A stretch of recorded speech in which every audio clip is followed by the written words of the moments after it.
Good afternoon, everyone. My name is Christopher Armistead. I will be your host this evening. This is a brand new segment called Sports Corner with me, Chris Armistead, and I'm very new at this, so I'm just learning the ropes and getting to know a lot of things about how to set it up and what to do. So right now, I'm going to start off with the basics of what I know. This sports podcast is all about talking about sports today, like basketball, football, and baseball, where you can have discussions with me if you want to. We can talk about what's going on new with either the MLB, how it's beginning of the season, what's going on, basketball, the playoffs right now, what's going to happen, who's going to win, and then football. We got the off season, we got everything else going on. We got the rookies coming up and whatnot. So, yeah. All right, here we go. First thing to talk about is basketball. NBA Finals start Thursday, July 4th, with Golden State Warriors hosting the Cleveland Cavaliers. Golden State won their last series 4-1 against the Houston Rockets with a strong performance from Stephen Curry and also a late heroics from Harrison Barnes. Klay Thompson was injured throughout a lot of the game with a flying knee to the head and injuring his right ear. He came back later in the game, but somehow started bleeding a bit and then had to go back to the locker room, had about 5 stitches put in. Did not play that game, but he should be ready to go by Thursday when when game 1 starts.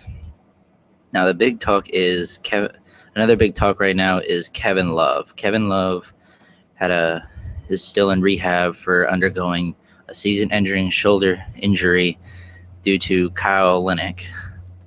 Thank you. But there have been talks about him wanting to leave Cleveland to go to other places such as the Lakers, back to Minnesota, and anywhere that they want him. In my personal opinion, Kevin Love is a good player, but he kind of is overrated to what he actually is. He may appear great, but he's not as good as a lot of people are assuming. Like, he's a good rebounder, not the best defender, and it's up in the air. Another big talk in the offseason was my team, the Los Angeles Lakers, wanting to pick up Rajon Rondo. It's a good move, but I feel like since we already have a true point guard in the form of Clarkson, that I believe that all we need to do is get a good draft pick in coming up in a few weeks, and we should be good to go. Another big headline right now in the sporting world is that the Pelicans fired their last head coach after making the playoffs as the New Orleans Pelicans.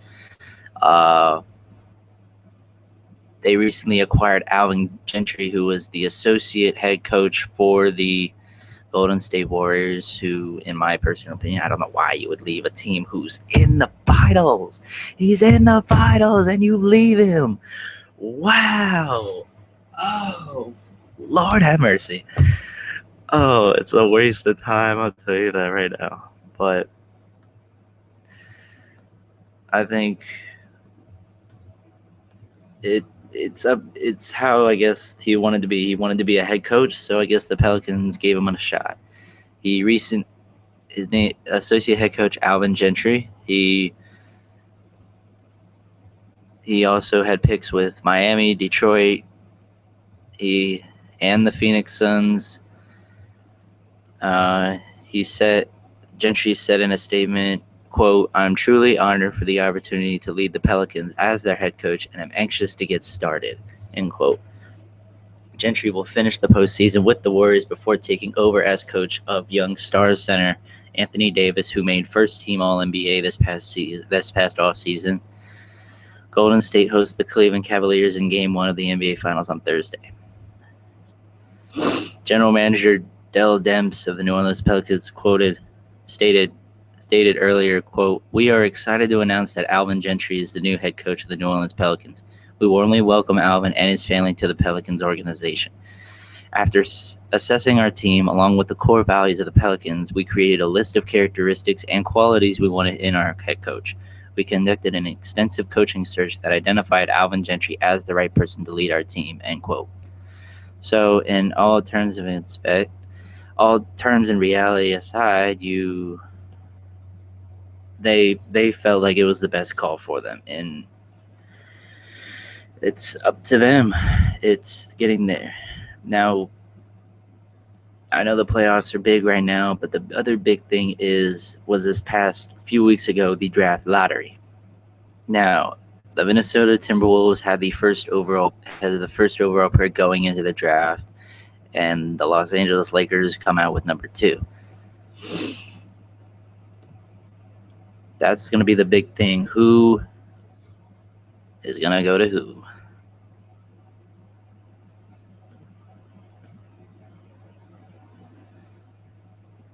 Some say we don't know. Some say Karl Anthony Towns from Kentucky, a 6'11", 250-pound center, is projected to go number 1 by most reports. So, I mean, that would be a good pickup. That way they could replace Kevin Love after he left to go to Cleveland. But, I mean, who knows? We'll come back to that when the time comes. In other news, Major League Baseball is in the middle of its another long and bearing season so far. Some current scores to lead out today. I want it to go away. Sorry, I'm getting new to this, so it's going to be a stretch to know what to do and what not to do.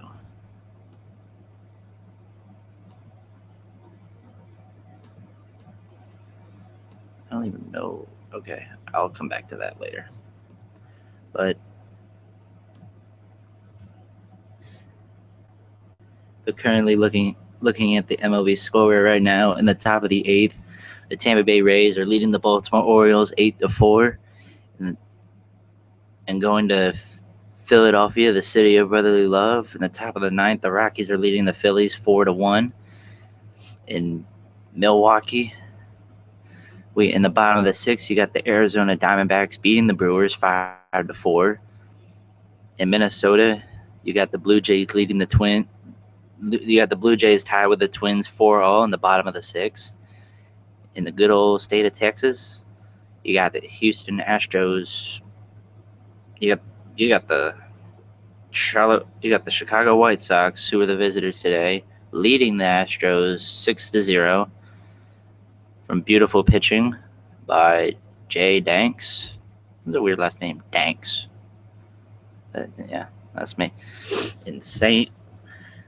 Louis, you got the Dodgers playing the Cardinals. Cardinals are winning 2-1. Cardinals have started off strong this year with a record of 32-17, especially 19-6 at home. Very impressive for a team, but we've all come to know that because the Cardinals are usually a playoff team and a playoff running team late in the postseason, usually later on in the season. And we go over to Chicago, where the Cubs are playing against the Royals. The Royals looking like a strong team like they did last year, winning against the Cubs right now 1-0 in the bottom of the 7th. We go down to Texas again, where the Texas Rangers are playing against the Boston Red Sox. That game is tied 4-4 in the middle of the 4th, going into the bottom, where the Rangers will hit next. And then we go to Oakland, where the Athletics are playing against the Yankees. This game is tied 0-0 in the bottom of the 1st. Only 3 hits total from both clubs. And then we go to San Francisco, where the Giants are playing against the Braves. In the top of the 2nd, game tied 0-0. Not even 1 hit has happened. And then we go to Seattle, Washington, where the Mariners are playing against the Indians. That game is also tied at 0-0. And those are the current games that are going on right now. If you want to look at more of them, go to ESPN.com. And now we move over to the NFL. Top headlines.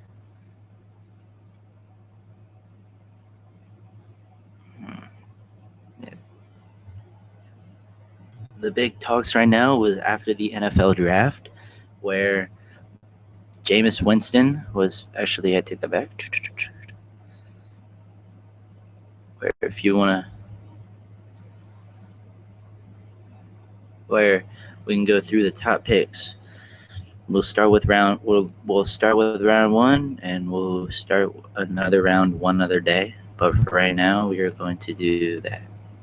All right, still no viewers, but anyone out there who wants to check this out, I'm just starting up, so just anyone want to leave a comment, anything, you know what to do.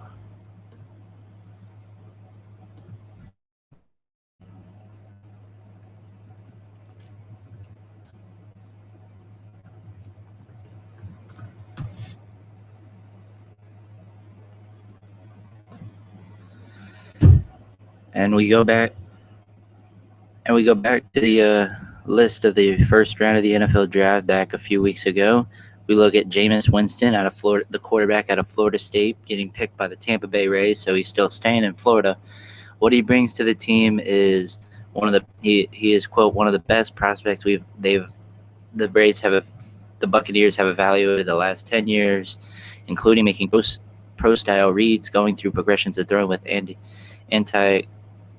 anticipatory accuracy. He is also a good on-field leader. The concern with him has to do with his off-field behavioral and maturity issues, which has been an issue in the past for him, but who knows? Maybe the NFL, maybe getting hit will let him face reality. Then we go to the number 2 pick, Marcus Mariota, the quarterback out of Oregon, getting picked up by the Tennessee Titans, which, in personal belief, that is a good pickup for the Titans because, let's be honest, they needed another quarterback. What he brings to the team, Mariota has prototypical size, outstanding intangibles, and football intelligence, and rare athleticism for a quarterback. He has a strong arm, a quick release, and he is very accurate when throwing on the run. His ability to improve his accuracy and overall efficiency on throws that requires anticipation. As he transitions from Oregon's up-tempo spread system to an NFL offense, will be critical to his success. He's used to being the mobile quarterback that he is, but he's gonna be but he better not get the same injuries that RG3 has, because otherwise you ain't gonna be getting shit. Then we move on down the list. Another top draft pick, the number 4 pick, Amari Cooper out of good old Alabama. Roll Tide. Boo. I just had to get that out there because I'm not a big Alabama fan. I just don't like Nick Saban. I don't like Alabama. If you have a problem with me, come at me, world. I don't care. I'm not a fan of Alabama and Nick Saban. That is my personal opinion. Y'all want to come at me? Y'all can come at me. I'm not afraid. That is all up to y'all. But moving along, Amari Cooper got drafted number 4 by the Oakland Raiders. Cooper is as polished a receiver as you'll see coming out of the college game, with outstanding separation skills and route running savvy. He suffers from the occasional focus drop, but for the most part has excellent ball skills, and he's a good runner after the catch. He's something of a cross between Jordy Nelson and Rudy White. And then we move down the list. Vic Beasley, offensive linebacker picked by Atlanta. Eric Flowers from the U. Offensive tackle picked by the Giants. The Indianapolis Colts, who were my team, did not get a pick until later. Some of the big talks this past offseason has been Andy Reid, Chip Kelly's coaching abilities this offseason for the Philadelphia Eagles. Now, let's get serious here. Chip Kelly, are you smoking crack?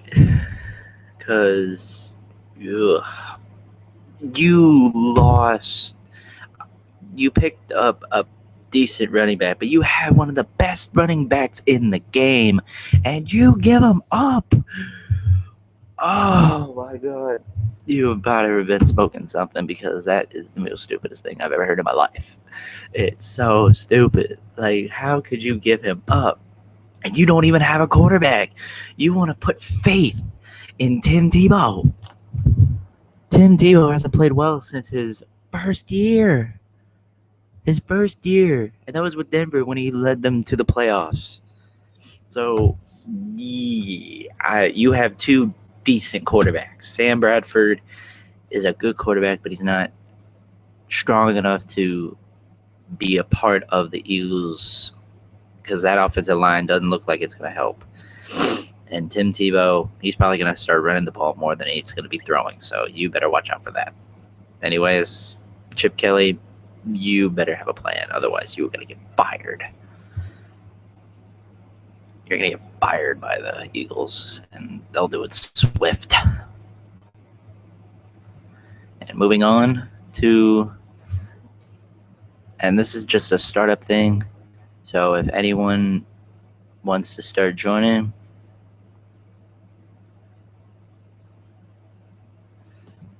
y'all can. Some of the main things that I like to do is fantasy sports, which ESPN does a great job for. I enjoy fantasy football, fantasy baseball, and fantasy basketball. But the main easiest one that I like to use is fantasy football, because I pick the guys that I know are going to do well. And if you want my opinions for this offseason, number one, pick the tight end. You got to pick him. You got to pick.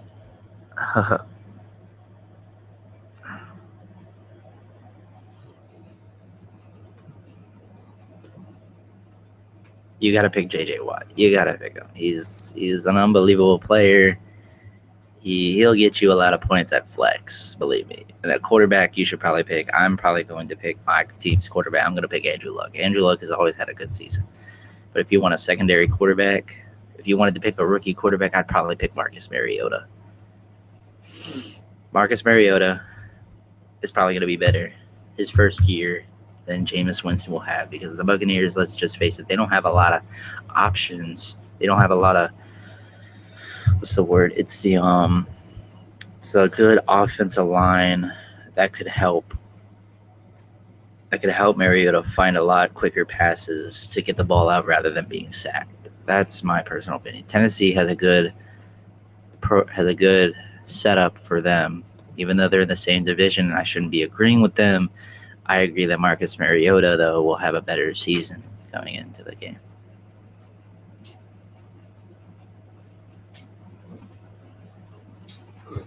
Can I help you, sir? Yeah, just get my computer, man.